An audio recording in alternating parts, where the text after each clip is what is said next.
we're back with WSJ Lunch Break. I'm Wendy Bounds. Sting lives there, so does Goldman Sachs CEO, and it is a building that houses the sale of Manhattan's most expensive apartment ever. Welcome home to 15 Central Park West.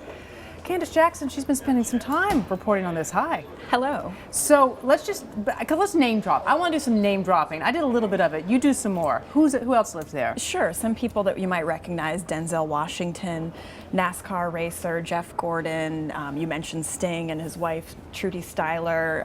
Lloyd Blankfein from Goldman Sachs. Daniel Loeb, the hedge fund guy.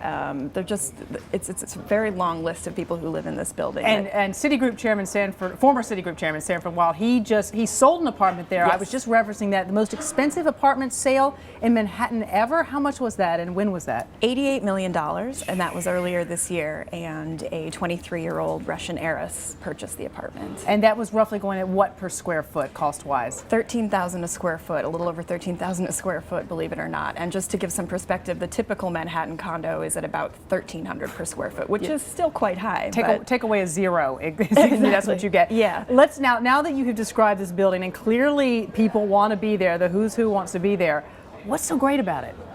Well, the service is impeccable. I mean, it's a new building, a brand new building, but built in a very old world kind of pre-war style, but everything is up to date. I mean, the amenities are sort of second to none. There's a private restaurant just for the residents of the building.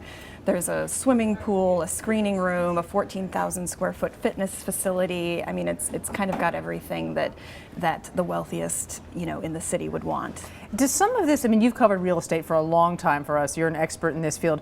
Does some of it just become these people are here, so I want to be here? It's just kind of a prestige factor, and the fact that when an apartment like that sells for so much as Wild's apartment did, people think, wow, this has got to be the it building. It is definitely the it building, and it has been for the last few years, and that's part of it. I mean, I think, it commands these extremely high prices, partly because everybody just wants to be in that building. I mean, next to that, those people in power and, with those celebrities, but it is, in fact, a very beautiful building. It's right on Central Park.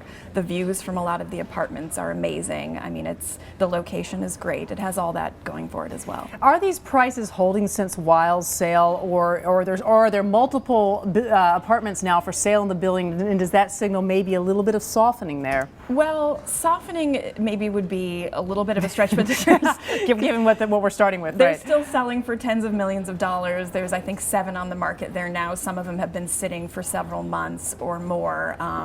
But it does sometimes take a long time to sell these really high-end apartments, because even though there's a lot of people who want to be in that building, it's still a relatively small amount to the kind of general population. All right, 15 Central Park West. You can read more about it in Candace Jackson's story tomorrow. Appreciate you being with us. Thank you.